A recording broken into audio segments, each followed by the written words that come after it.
that your dua getting answered immediately or not getting answered immediately has nothing to do with whether or not Allah is happy with you. It has nothing to do with that. There's no connection between those two things. And even if there was a connection, you will never know. You cannot guess what the reason is. Today's khutbah is dedicated to a very unique individual mentioned repeatedly in the Quran. It's Maryam salamun alayha. And the reason I decided to give a khutbah on some aspects of her life that Allah highlights in the Quran are actually inspired by a question somebody asked me this week. Somebody came to me this week and said that they've had a very close relationship with Allah since childhood, and that they've made dua to Allah from a very early age, praying tahajjud, even when they were a teenager, and whenever they asked Allah for something, Allah provided. This person actually had a pretty tough life. Father passed away at an early age, no brothers, and this woman has lived a pretty lonely life and basically decided to really truly depend on Allah. And so as she grew and developed in her years, she found that Allah miraculously answers her prayers. Every time she asks Allah for something, Allah has never left her prayer unanswered. So she developed this reliance and this closeness with Allah and would always turn back to Allah.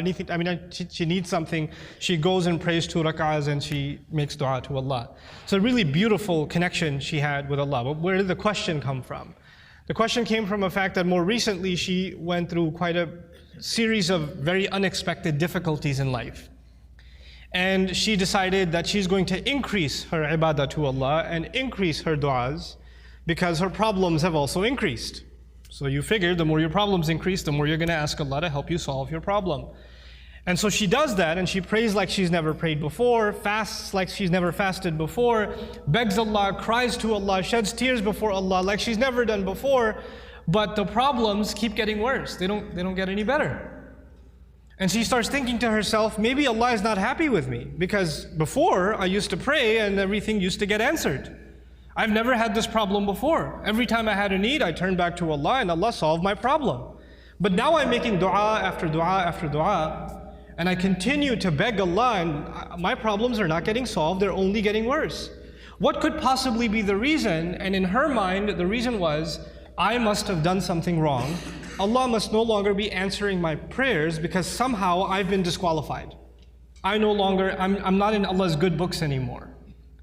The reason I decided to give this khutbah is that this is a very common notion that can creep into somebody's mind. We make dua, every human being makes dua, and we're expecting that Allah Azza wa Jal will give us an answer. We're hoping that Allah will solve our problem. There are two kinds of du'as basically, for most of us. The one kind of dua, and I'm talking about the ones we make for ourselves.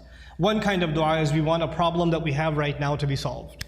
We have an issue, we have some circumstance, and we want Allah Azza wa Jal to protect us from falling into a worse problem, to secure the good things that we have, etc. And of course we make dua for our future. We make dua for ourselves, our children, and to take care of things in the future. Ya Allah, things are good right now, Ya Allah, keep them this way. Preserve what we have here.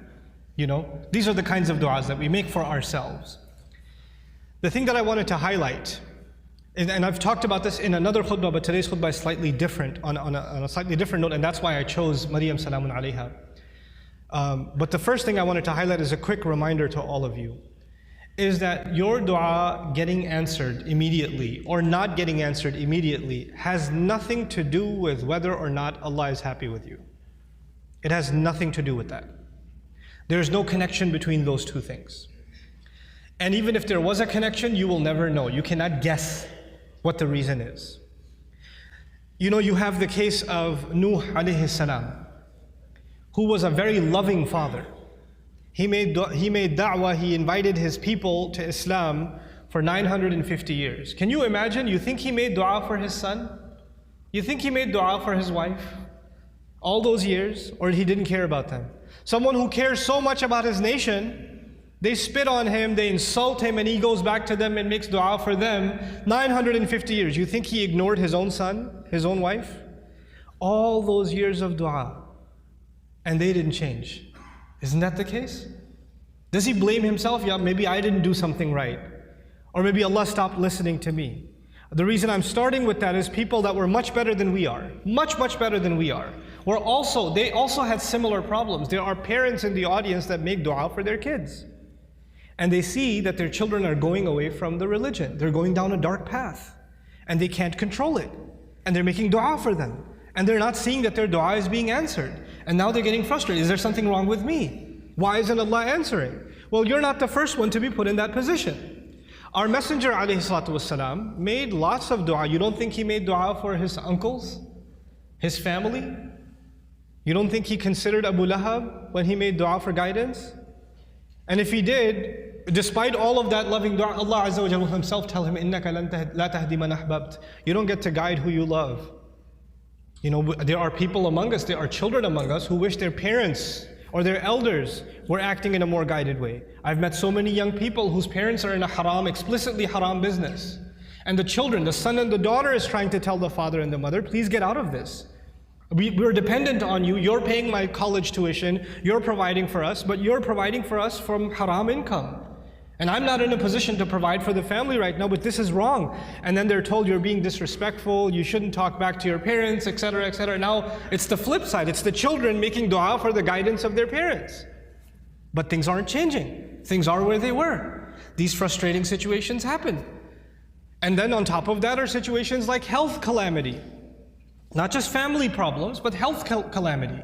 Or you can't find a job, you have money problems. And you're making dua to Allah. You ask yourself, I even did i'tikaf last year. And I kept making dua and I didn't pick my head up from sajda all night long, and still I have this problem. Still it didn't go anywhere. So the first thing I want to remind myself and all of you is that prophets ﷺ, all of them, much before us, Allah mentions their du'as consistently in the Quran. And Allah also mentions their problems consistently in the Quran. You don't think, for example, that Yaqub alayhi salam, the father of 12 sons, made dua for all of his sons?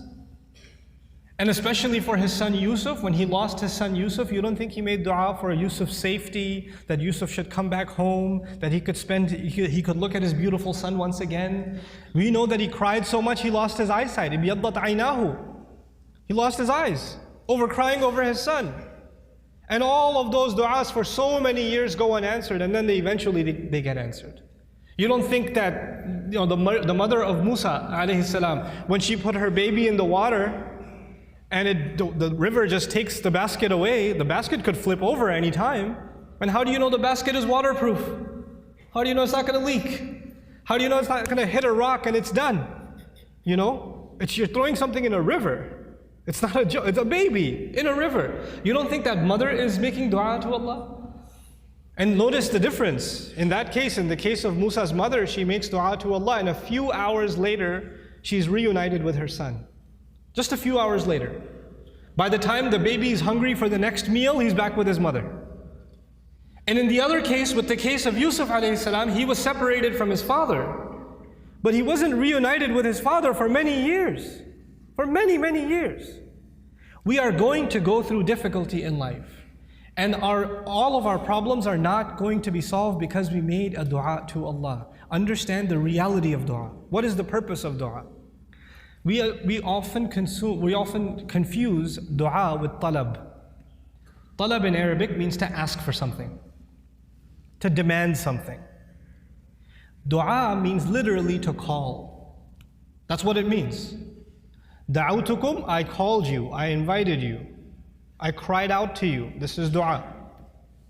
When we make dua to Allah, sometimes in that dua we are making demands. It's true. We're making requests.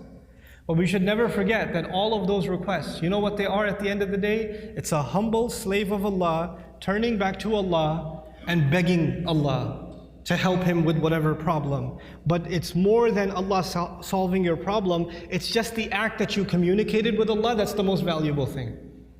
The fact that you actually engaged Allah in conversation, that is the goal in the end. Whether or not Allah will solve your problem immediately is a separate problem. And I want to share just a quick thing about that, then I come to Maryam salamun alayha.